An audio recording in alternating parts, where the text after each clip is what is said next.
Hello everyone, welcome to element express. एलिमेंट एक्सप्रेस के इस यूट्यूब चैनल पर आप सभी का स्वागत है। तो आज के इस वीडियो लेक्चर के माध्यम से हम लोग जीओसी का पार्ट 8 को डील करने वाले हैं और आज इसमें हम लोग एक नए कॉन्सेप्ट को पढ़ेंगे जो है इंडक्टिव इफेक्ट। देखिए, इंडक्टिव इफेक्ट को हम लोग दो कैटेगरी में डिवाइड करके पढ़ेंगे। मतलब इस वीडियो लेक्चर में हम लोग समझेंगे कि इंडक्टिव इफेक्ट क्या होता है, प्लस आई इफेक्ट क्या होता है, माइनस आई इफेक्ट क्या होता है, प्लस आई सीरीज क्या होता है, माइनस आई सीरीज क्या होता है। और इसको समझने के बाद जो नेक्स्ट वीडियो इस टॉपिक के ऊपर अपलोड किया जाएगा उसमें हम लोग देखेंगे एप्लीकेशन ऑफ इंडक्टिव इफेक्ट कि भाई इसका यूज कहां पे, किस प्रकार से यूज करते हैं, है ना। मतलब कि इस पे बेस्ड क्वेश्चन किस प्रकार से आते हैं वो हम लोग उसके अगले वीडियो में समझेंगे। तो चलिए बिना समय वेस्ट किए हुए इस टॉपिक को शुरू करते हैं। चलिए समझते हैं इंडक्टिव इफेक्ट को। देखिए, इंडक्टिव इफेक्ट समझने से पहले दो बातों का समझना जरूरी है। एक, कोवैलेंट बॉन्ड क्या होता है और दूसरा, इलेक्ट्रोनेगेटिविटी का मतलब क्या होता है। ठीक है, एकदम आराम से पेशेंस के साथ हमारी बातों को सुनेंगे तो एक बार में आपको क्लियर हो जाएगा कि इंडक्टिव इफेक्ट क्या होता है। तो चलिए पहले सिंगल कोवैलेंट बॉन्ड का बात करते हैं। एक्चुअली में सिंगल कोवैलेंट बॉन्ड का फॉर्मेशन किस प्रकार से होता है, जब दो एटम एक दूसरे के कांटेक्ट में आते हैं, नजदीक आते हैं, तो वे अपने एक एक इलेक्ट्रॉन का शेयरिंग करते हैं। जैसे ए अपना एक इलेक्ट्रॉन, बी अपना एक इलेक्ट्रॉन का शेयरिंग किया और शेयरिंग के कारण यहां पे एक सिंगल कोवैलेंट बॉन्ड का फॉर्मेशन हुआ। ठीक है, समझिए कि ये कोवैलेंट बॉन्ड कैसे बना। ए और बी अपना एक एक इलेक्ट्रॉन का शेयरिंग किए और शेयरिंग कारण ये सिंगल कोवैलेंट बॉन्ड बनके रेडी हो गया। बस यहां पे एक बात और क्या ध्यान में रखना है कि ये जो इलेक्ट्रॉन है ना, ये अभी भी ए के न्यूक्लियस में काउंट होगा और ये जो इलेक्ट्रॉन है ये अभी भी बी के न्यूक्लियस में काउंट होगा। ठीक है, चलिए अब दूसरा टर्म समझते हैं, इलेक्ट्रोनेगेटिविटी। ये इलेक्ट्रोनेगेटिविटी क्या होता है? तो किसी भी एटम को हम लोग बोलते हैं कि भाई ये मोर इलेक्ट्रोनेगेटिव है, ये लेस इलेक्ट्रोनेगेटिव है। इसका अर्थ ये है, इलेक्ट्रोनेगेटिविटी का मतलब है बॉन्डेड पेयर इलेक्ट्रॉन को पुल करने का टेंडेंसी। वैसा इलेक्ट्रॉन जो बॉन्ड में प्रेजेंट है उस इलेक्ट्रॉन को खींचने का क्षमता, समझ रहे हैं, उसको खींचने का टेंडेंसी ही कहलाता है इलेक्ट्रोनेगेटिविटी। तो अब हम यहां पे एज्यूम कर ले रहे हैं कि भाई ए और बी ना, वो मान लीजिए दोनों का इलेक्ट्रोनेगेटिविटी सेम नहीं है। ठीक है, क्योंकि इंडक्टिव इफेक्ट तभी ऑब्जर्व किया जाएगा जब इलेक्ट्रोनेगेटिविटी में डिफरेंस होगा। कैसे? स्टेप बाय चलते। मान लिया जाए कि बी मोर इलेक्ट्रोनेगेटिव है और ए कम इलेक्ट्रोनेगेटिव है, लेस इलेक्ट्रोनेगेटिव है। सोचिए, अभी हमने बताया इलेक्ट्रोनेगेटिविटी मतलब क्या, बॉन्डेड पेयर इलेक्ट्रॉन को खींचने का क्षमता। हम बोले भाई बी ज्यादा इलेक्ट्रोनेगेटिव है, इसका मतलब यह है कि इसके सामने ये बॉन्ड है, वो इस बॉन्ड का इलेक्ट्रॉन को अपने तरफ खींचेगा और इसके अंदर खींचने का क्षमता ज्यादा है। देखिए, इस बॉन्ड का इलेक्ट्रॉन को ए भी खींच रहा होगा, बी भी खींच रहा होगा, लेकिन बी अगर मोर इलेक्ट्रोनेगेटिव है तो इस बॉन्ड का इलेक्ट्रॉन को बी मोर पावर के साथ खींच रहा होगा। ठीक, अब देखते हैं कि खींचने से क्या हो जाएगा। आप सोचिए पहले कि बी के नजदीक तो ये इलेक्ट्रॉन है, वो इसको खींच रहा है, कोई दिक्कत नहीं है। लेकिन आप देखिए कि ये जो बी है ये अपना इलेक्ट्रॉन को तो खींच ही रहा है, साथ ही साथ वो ए के इलेक्ट्रॉन को भी खींचेगा, ज्यादा पावर के साथ खींचेगा। अगर ज्यादा पावर के साथ खींचेगा तो आप बताइए कि ये जो इलेक्ट्रॉन है ना, पॉसिबिलिटी कि वो डिस्प्लेस कर जाए। ये इलेक्ट्रॉन अपना पोजीशन से किसके तरफ डिस्प्लेस करेगा, जो इसको पुल कर रहा है ज्यादा पावर के साथ। तो ये इलेक्ट्रॉन थोड़ा सा आगे चला आएगा बी के तरफ। ये मान लीजिए, देखिए ये ए का इलेक्ट्रॉन है जो चल करके बी के तरफ आ गया। क्यों आ गया? क्योंकि बी मोर पावर से उसको खींच रहा था। आई होप इतना बात आपको समझ में आया होगा इलेक्ट्रोनेगेटिविटी का पहले मतलब। भाई ये ज्यादा इलेक्ट्रोनेगेटिव है तो क्या कर सकता है, तो इस बॉन्ड का इलेक्ट्रॉन को अपने तरफ खींच सकता है। अब देखिए खींच लिया, ठीक है, इतना बात समझ में आ गया। आखिर खींचने से हो क्या गया समझिए। अब बताइए कि जब कोई भी एटम किसी इलेक्ट्रॉन का कंप्लीट लूज करता है तो उसके ऊपर कैसा चार्ज आता है? Plus charge. और अगर कोई एटम किसी इलेक्ट्रॉन को कंप्लीटली गेन कर लेता है तो कैसा चार्ज आता है? Negative charge. लेकिन देखिए ये इलेक्ट्रॉन इस बॉन्ड में डिस्प्लेस हुआ, ऐसा नहीं है कि इस इलेक्ट्रॉन को बी ने कंप्लीटली गेन कर लिया है, नहीं, कंप्लीटली गेन नहीं हुआ है। लेकिन ये इलेक्ट्रॉन अगर बी के तरफ शिफ्ट हुआ तो हम कहेंगे कि जो बी के तरफ इलेक्ट्रॉन का डेंसिटी है वो बढ़ गया है। इस इलेक्ट्रोनेगेटिविटी के कारण इलेक्ट्रॉन इधर की तरफ शिफ्ट हुआ और इसके शिफ्ट होने के कारण बी के एरिया में इलेक्ट्रॉन का जो डेंसिटी है वो बढ़ गया है। यानी कि अगर कंप्लीटली गेन कर जाता तो माइनस होता, लेकिन बस थोड़ा सा इलेक्ट्रॉन का प्रेजेंस बढ़ा है, डेंसिटी बढ़ा है, तो माइनस तो आएगा लेकिन छोटा सा माइनस आएगा। यानी कि पार्शियल नेगेटिव चार्ज डेवलप होगा किसके ऊपर? बी के ऊपर। और पार्शियल नेगेटिव चार्ज को कुछ इस प्रकार से दिखाते हैं, डेल्टा माइनस। ठीक है, ये डेल्टा माइनस, इसका मतलब है कि बी पे इलेक्ट्रॉन का डेंसिटी थोड़ा सा मात्रा में बढ़ गया है। क्यों बढ़ा आपको समझ में आ रहा होगा, इलेक्ट्रॉन इधर शिफ्ट हुआ। अब तनिक सोचिए, अगर इधर इलेक्ट्रॉन का थोड़ा सा मात्रा में गेन हुआ तो इसके लिए क्या हुआ? लॉस। ए के लिए क्या हुआ? लॉस। तो अगर गेन करने से, थोड़ा सा मात्रा में गेन करने से डेल्टा माइनस आता है, तो थोड़ा सा मात्रा में लूज करने से क्या आएगा? Delta plus. समझिए, हम इस इलेक्ट्रॉन के बारे में बता रहे हैं कि इस इलेक्ट्रॉन का पार्शियल डिस्प्लेसमेंट हुआ। समझ रहे हैं, थोड़ा सा डिस्प्लेसमेंट हुआ है इस इलेक्ट्रॉन का, किधर की तरफ? जो मोर इलेक्ट्रोनेगेटिव एटम है उसकी तरफ डिस्प्लेसमेंट हुआ है। इसके कारण एक पे डेल्टा माइनस हुआ है, माइनस चार्ज डेवलप हुआ है, और एक पे डेल्टा प्लस चार्ज डेवलप हुआ है। अब देखिए, प्लस माइनस डेवलप होने से क्या हो गया? प्लस माइनस डेवलप होने से ये जो बॉन्ड आप देख रहे हैं ना, ये बॉन्ड पोलर हो गया। ये कैसा हो गया? पोलर। और ये जो बॉन्ड पोलर हो गया, अर्थात पोलराइजेशन हुआ यहां पे, और इसी इफेक्ट को, ये जो पोलराइजेशन हुआ, ये इलेक्ट्रॉन का पार्शियल डिस्प्लेसमेंट के कारण जो पोलराइजेशन हुआ, इसी पोलराइजेशन को हम लोग बोलते हैं इंडक्टिव इफेक्ट। आई होप आपको इंडक्टिव इफेक्ट बेहतर ढंग से समझ में आया होगा। ये अगर इलेक्ट्रॉन डिस्प्लेस ना हो तो प्लस माइनस चार्ज भी डेवलप नहीं होगा, अर्थात बॉन्ड पोलर नहीं होगा। मतलब पोलराइजेशन जो प्रोसेस है वो नहीं होगा। अगर वो नहीं होगा तो हम कहेंगे वहां पे कि इंडक्टिव इफेक्ट नहीं शो कर रहा है। ठीक है, यानी कि इंडक्टिव इफेक्ट को शो करने के लिए इलेक्ट्रोनेगेटिविटी में डिफरेंस बहुत ज्यादा जरूरी है, क्योंकि वो जब तक डिफरेंस नहीं होगा इलेक्ट्रॉन डिस्प्लेस नहीं होगा। तो अब इतने सारी बातों को अब एक सिंगल वर्ड में अगर बोला जाए तो इंडक्टिव इफेक्ट क्या है, तो आप देखिए पहले कौन शिफ्ट हुआ है। ये है सिग्मा बॉन्ड। सिंगल बॉन्ड को क्या बोलते हैं? Sigma bond. और उस सिग्मा बॉन्ड में जो इलेक्ट्रॉन प्रेजेंट होते हैं इसको बोला जाता है सिग्मा इलेक्ट्रॉन। Sigma electron. तो इस होल प्रोसेस में हुआ क्या कि ये जो सिग्मा इलेक्ट्रॉन है वो पार्शियली डिस्प्लेस हुआ है। ठीक है, क्या हुआ है? पार्शियली डिस्प्लेस हुआ है। तो ये सिग्मा इलेक्ट्रॉन का जो पार्शियल डिस्प्लेसमेंट हुआ, यह पार्शियल डिस्प्लेसमेंट ही कहलाता है इंडक्टिव इफेक्ट। समझिए, ये जो सिग्मा इलेक्ट्रॉन है इसका पार्शियल डिस्प्लेसमेंट ही कहलाता है इंडक्टिव इफेक्ट, क्योंकि इसी के डिस्प्लेसमेंट के कारण ये बॉन्ड क्या हुआ है? पोलर हो गया है, और ये इफेक्ट ही कहलाता है इंडक्टिव इफेक्ट। आई होप आपको इंडक्टिव इफेक्ट समझ में आया होगा। अब यहां पे एक पॉइंट और कि भाई ये जो इलेक्ट्रॉन, हम क्यों बार बार बोल रहे हैं कि पार्शियल डिस्प्लेसमेंट हुआ? क्योंकि अभी भी ये इलेक्ट्रॉन जो बी की तरफ गया है, ऐसा नहीं कि वो बी का हो गया, नहीं। ये हम नहीं बोल रहे कि कंप्लीट डिस्प्लेसमेंट हो गया, नहीं।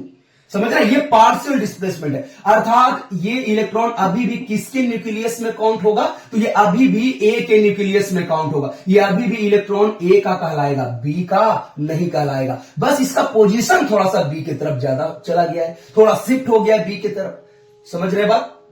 आई होप आपको इतना तक का बात अच्छी तरीके से समझ में आया होगा। इंडक्टिव इफेक्ट को लेकर दो पॉइंट और समझते हैं। ठीक है, एक पॉइंट है कि भाई ये जो इंडक्टिव इफेक्ट है ना, ये एक प्रकार का परमानेंट इफेक्ट है। ठीक है, ये हमेशा देखने को मिलेगा। ठीक है, ये एक प्रकार का परमानेंट इफेक्ट है। ठीक, दूसरा बात समझिएगा, ये काफी ज्यादा महत्वपूर्ण है। दूसरा बात कि ये जो इंडक्टिव इफेक्ट है ना, ये डिस्टेंस पर डिपेंड करता है। ये इंडक्टिव इफेक्ट डिस्टेंस पे डिपेंड करता है। कैसे, इस बात को समझते हैं एक एग्जांपल के माध्यम से। जैसे मान लीजिए हमारे पास 5 कार्बन एटम है और इससे कनेक्टेड है मान लीजिए क्लोरीन। समझिएगा आराम से इस एग्जांपल को, तो एक बार में आपको पता चल जाएगा। देखिए अभी क्या है, अगर आपसे पूछा जाए कि भाई इलेक्ट्रोनेगेटिविटी में डिफरेंस कहां पे है, तो अभी के अकॉर्डिंग हम बस बताएंगे कि देखिए ये कार्बन है, ये क्लोरीन है, और हम लोग जानते हैं क्लोरीन मोर इलेक्ट्रोनेगेटिव है। मतलब इन दोनों के बीच में इलेक्ट्रोनेगेटिविटी का डिफरेंस है। इन दोनों के बीच इलेक्ट्रोनेगेटिविटी का डिफरेंस नहीं है, क्योंकि ये सभी कार्बन एटम है। अभी के अनुसार ऐसा कहा जा सकता है।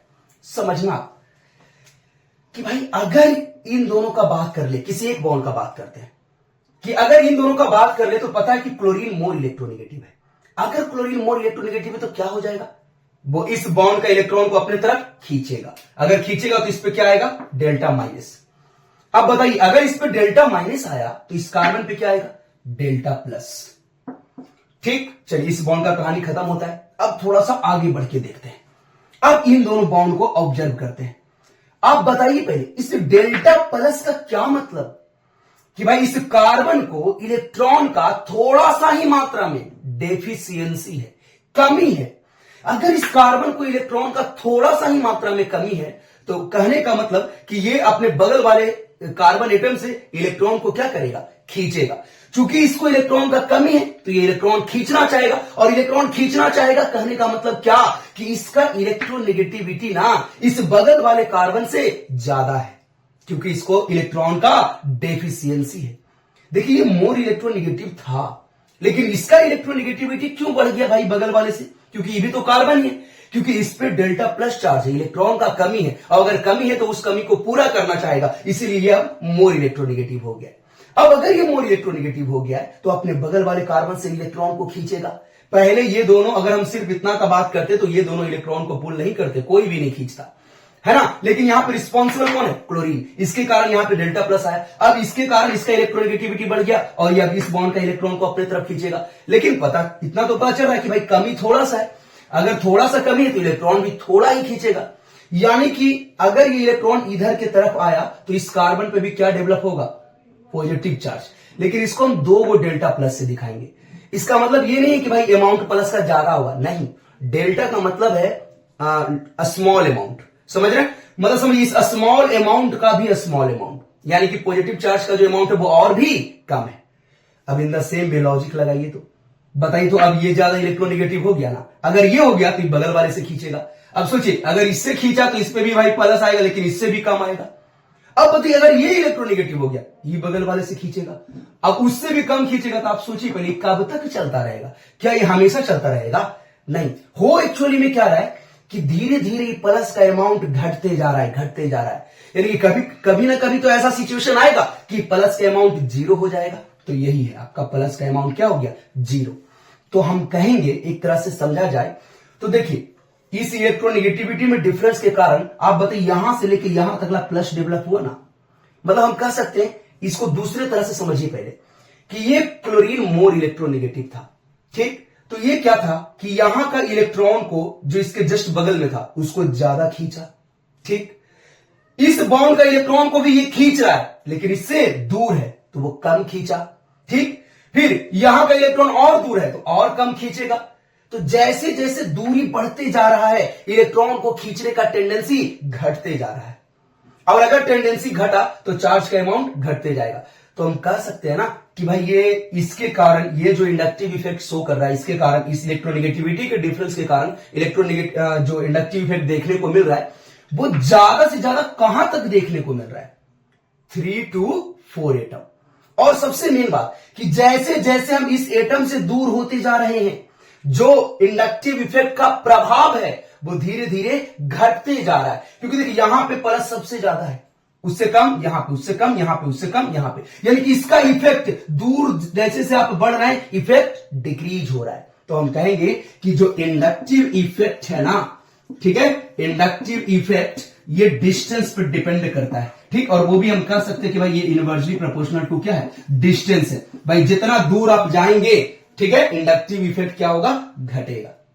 आई होप आपको ये बात समझ में आया होगा, ठीक है। तो हमने आपको अभी तक जो भी समझाया पहले उसको प्रॉपर वे में लिख देते हैं, फिर हम लोग समझेंगे कि प्लस आई इफेक्ट क्या होता है और माइनस आई इफेक्ट क्या होता है। चलिए हमने आपको जो भी समझाया उसको प्रॉपर वे में हमने लिख दिया है। एक बार इसको रीड कर लेते हैं, फिर आप इसको प्रॉपर वे में नोट कर लेना। देखिए बताया गया कि देखिए इलेक्ट्रोनेगेटिविटी में डिफरेंस के कारण सिग्मा इलेक्ट्रॉन का पार्शियल डिस्प्लेसमेंट होना ही इंडक्टिव इफेक्ट कहलाता है। ठीक है भाई, इलेक्ट्रॉन पार्शियल डिस्प्लेस होगा, वही क्या है, इंडक्टिव इफेक्ट। बताया गया कि इस इफेक्ट के कारण सिग्मा इलेक्ट्रॉन जो होता है ना, वो मोर इलेक्ट्रोनेगेटिव एटम की तरफ डिस्प्लेस हो जाता है, जिसके कारण जो बॉन्ड है वो क्या हो जाते हैं, पोलर। ठीक है, यानी कि डेल्टा प्लस और डेल्टा माइनस आना, यही हो गया क्या, पोलर। बताया गया कि यह जो इफेक्ट है एक प्रकार का परमानेंट इफेक्ट है, हमेशा होता है। ठीक है, फिर इसमें देखिए आपको बताया गया कि देखिए इलेक्ट्रॉन पार्शियली डिस्प्लेस होगा, वो आपका ऐसा नहीं कि कोई एटम का ऑर्बिटल या न्यूक्लियस को छोड़ करके बाहर चला जाएगा, नहीं, यही बात लिखा गया कि इसमें इलेक्ट्रॉन ओरिजिनल ऑर्बिटल में ही प्रेजेंट रहते हैं, वो ओरिजिनल ऑर्बिटल को छोड़कर नहीं जाता है, बस पार्शियली डिस्प्लेस हुआ है, पूरी तरह से गया नहीं है। फिर लास्ट में देखिए बताया गया कि यह इफेक्ट ना डिस्टेंस पर डिपेंड करता है, जो कि अभी हमने आपको समझाया, और जैसे जैसे डिस्टेंस बढ़ेगा ना, वैसे वैसे यह इफेक्ट घटता है। आई होप आपको ये लिखा हुआ बात भी अच्छे से समझ में आ रहा होगा। आप एक बार इसको नोट कर लें, तो फिर हम आगे बढ़ेंगे प्लस आई इफेक्ट और माइनस आई इफेक्ट की तरफ। देखिए इंडक्टिव इफेक्ट दो टाइप का होता है, एक होता है प्लस आई इफेक्ट और एक होता है माइनस आई इफेक्ट। इन दोनों को प्रॉपर वे में समझते हैं कि क्या होता है प्लस आई और क्या होता है minus I. Plus I effect, ठीक है, और एक होता है माइनस आई इफेक्ट। देखिए पूरे इंडक्टिव इफेक्ट में हो क्या रहा है, सिग्मा इलेक्ट्रॉन का पार्शियल डिस्प्लेसमेंट, डीलोकलाइजेशन, वही कहला रहा है आपका इंडक्टिव इफेक्ट। तो यहां पे ना एक रेफरेंस लिया गया है, रेफरेंस कौन है, हाइड्रोजन। बोला मान लीजिए कि कोई बॉन्डेड पेयर इलेक्ट्रॉन को खींच रहा है, ठीक है, मान लीजिए कि भाई कोई बॉन्डेड पेयर इलेक्ट्रॉन को खींच रहा है, लेकिन वो खींचते समय, क्योंकि इसमें डीलोकलाइजेशन ही तो हो रहा है, डिस्प्लेसमेंट हो रहा है, इलेक्ट्रॉन को खींचा ही जा रहा है। तो बोला मान लीजिए जो इलेक्ट्रॉन को खींच रहा है ना, वो हाइड्रोजन से ज्यादा पावर अप्लाई कर रहा है। वैसा ग्रुप है ना, वैसा ग्रुप जो हाइड्रोजन से भी ज्यादा पावर से इलेक्ट्रॉन को खींचे, वो कहलाएगा कि वो माइनस आई इफेक्ट को शो कर रहा है। ठीक है, मोर पावर से इलेक्ट्रॉन को खींचने का प्रयास करें। समझिए इसमें हम तुलना कर रहे हैं किसके साथ, हाइड्रोजन के साथ। तो वैसा ग्रुप, ठीक, जो हाइड्रोजन से भी ज्यादा पावर से इलेक्ट्रॉन को खींचेगा, वो कहलाएगा कि वो शो कर रहा है माइनस आई इफेक्ट। ठीक है, इन द सेम वे वैसा ग्रुप जो इलेक्ट्रॉन को खींच तो रहा है, लेकिन हाइड्रोजन से कम पावर से, हाइड्रोजन जितना पावर अप्लाई कर रहा है उससे कम पावर अप्लाई कर रहा है, तो हम लोग बोलेंगे कि वह ग्रुप क्या शो कर रहा है, प्लस आई इफेक्ट। मतलब हाइड्रोजन से ज्यादा ताकत लगा दिया तो माइनस आई इफेक्ट, हाइड्रोजन से कम ताकत लगा दिया तो प्लस आई इफेक्ट। एक तो ये हो गया आपका डिफिनेशन हाइड्रोजन के रिस्पेक्ट में। एक दूसरा भी समझ लीजिए, देखिए हो क्या रहा था, समझिएगा बढ़िया से, बस एक बार में कहानी खत्म। हो क्या रहा था, ये मोर इलेक्ट्रोनेगेटिव था, लेस इलेक्ट्रोनेगेटिव था, तो ये क्या किया, इसका इलेक्ट्रॉन को अपने तरफ खींच लिया तो इस पे माइनस आ गया, इस पे क्या आ गया, प्लस। तो जो खींचा, ठीक ना, वैसा ग्रुप जो इलेक्ट्रॉन को खींचा, ये कहलाएगा कि ये शो कर रहा है माइनस आई इफेक्ट। समझ रहे हैं। और जो इलेक्ट्रॉन को डोनेट किया, देखिए एक्चुअली में एक तरह से देखा जाए तो यही ना कह सकते हैं कि भाई ये अपना इलेक्ट्रॉन को दान कर दिया, हालांकि ऐसा है नहीं, ये तो जबरदस्ती खींच लिया, लेकिन फिर भी समझा जा सकता है कि ये अपना इलेक्ट्रॉन को पार्शियली डोनेट कर दिया। तो हम कहेंगे कि ये जो ग्रुप है ये शो करेगा प्लस आई इफेक्ट। काफी सिंपल बात है, प्लस का मतलब है लूज, माइनस का मतलब है गेन। ठीक, तो देखिए कोई ग्रुप अगर इलेक्ट्रॉन को इंडक्टिव इफेक्ट के जरिए खींचता हुआ दिख गया तो माइनस आई इफेक्ट, डोनेट करता हुआ दिख गया तो प्लस आई इफेक्ट। अर्थात किसी ग्रुप के तरफ इलेक्ट्रॉन आ रहा है तो बोलेंगे वो माइनस आई इफेक्ट शो कर रहा है।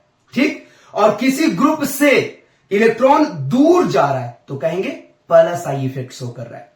ठीक है, जितने तरह से प्लस और माइनस आई को डिफाइन कर सकते हैं सारे तरीके से हमने आपको बता दिया। पहले हमने रेफरेंस लिया किसको, हाइड्रोजन को, कि देखिए वैसा ग्रुप जो हाइड्रोजन से ज्यादा ताकत लगा दे माइनस आई, कम लगा दे प्लस आई, इलेक्ट्रॉन को खींचने में, समझ रहे ना। या उसी को दूसरे टर्म में हमने समझाया कि देखिए ओवरऑल क्या हो रहा है, इलेक्ट्रॉन चल रहा है, तो जिसके तरफ गया, समझिए इसको गेन हुआ तो नाम हो गया कि भाई ये माइनस आई इफेक्ट शो कर रहा है। और जिससे दूर गया यानी कि जिसको लॉस हुआ उसके बारे में बोल दिया गया क्या, कि ये प्लस आई इफेक्ट शो कर रहा है। आई होप आपको ये अच्छे से समझ में आया होगा। चलिए अब समझते हैं प्लस आई और माइनस आई सीरीज को। देखिए मान लिया जाए कि ये दो ऐसा ग्रुप है, ठीक है, जो ना माइनस आई शो कर रहा है। कहने का मतलब ये दोनों हाइड्रोजन से ज्यादा पावर से इलेक्ट्रॉन को खींच रहा है, ठीक। ये भी हाइड्रोजन से ज्यादा पावर अप्लाई कर रहा है और ये भी हाइड्रोजन से ज्यादा पावर अप्लाई कर रहा है। लेकिन अब इन दोनों का कंपैरिजन आपस में कर लेते हैं। मान लीजिए कि ये दोनों का अगर तुलना किया जाए तो ये ज्यादा पावर शो कर रहा है और ये कम कर रहा है। देखिए दोनों हाइड्रोजन से ज्यादा शो कर रहा है, लेकिन इन दोनों का आपस में कंपैरिजन करने पे पता चला कि ये ज्यादा पावर अप्लाई कर रहा है और ये कम पावर अप्लाई कर रहा है। तो अगर ये ज्यादा पावर अप्लाई कर रहा है तो हम कहेंगे कि माइनस आई इफेक्ट शो करने का जो क्षमता है वो इसमें ज्यादा है और इसमें कम है।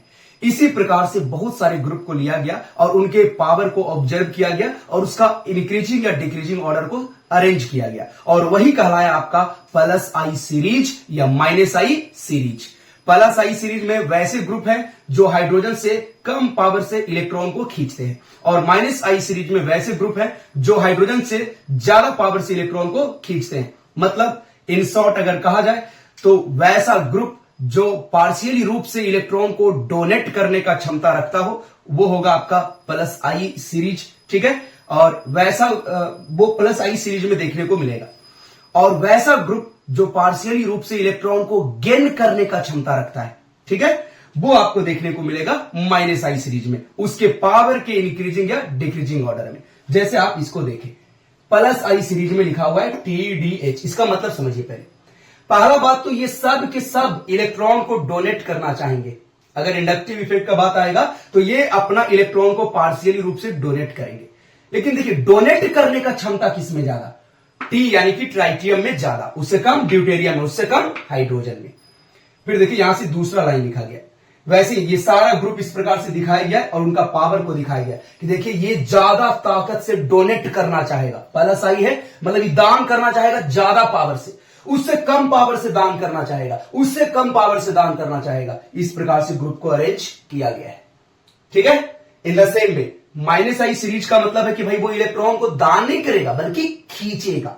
देखिए उसका ऑर्डर लिखा गया, इतने सारे ग्रुप के बारे में बताया गया कि सब के सब इंडक्टिव इफेक्ट के जरिए इलेक्ट्रॉन को ना खींचेंगे। तो सबसे ज्यादा पावर कौन अप्लाई करेगा, NR3+, उससे कम NH3+, उससे कम ताकत से कौन खींचेगा, O+R2, उससे कम ताकत कौन लगाएगा, NO2, उससे कम SO2R। इस प्रकार से आपको ये ऑर्डर बताया गया है। देखिए ये ऑर्डर थोड़ा बहुत याद होना चाहिए, एग्जैक्ट याद रखने का भी जरूरत नहीं है, क्योंकि हम आपको अगले क्लास में समझाएंगे कि किस प्रकार से बिना इस ऑर्डर को याद रखे हुए भी क्वेश्चन को बनाया जा सकता है। जो कैसे बना सकते हैं वो अगले क्लास में समझेंगे, लेकिन फिर भी आप एक नजर इसको बढ़िया से देखें और समझने का प्रयास करें। अगर याद कर लेते हैं तो वो बहुत अच्छी बात होगी, ठीक है। तो आज का सेशन हम यहीं पे एंड करते हैं और मिलते हैं अगले सेशन में एप्लीकेशन ऑफ इंडक्टिव इफेक्ट को लेकर के। हम लोग अगले क्लास में समझने वाले हैं, अगला लेक्चर वीडियो जो अपलोड किया जाएगा उसमें हम लोग समझेंगे कि कार्बोकेटायन और कार्बो एनायन का स्टेबिलिटी को कैसे चेक किया जाता है और इस ऑर्डर को थोड़ा बहुत हम कैसे याद रख पाएंगे, इस चीज को लेकर के हम आपको नेक्स्ट वीडियो में समझाएंगे, ठीक है। आप सभी का धन्यवाद। जय हिंद।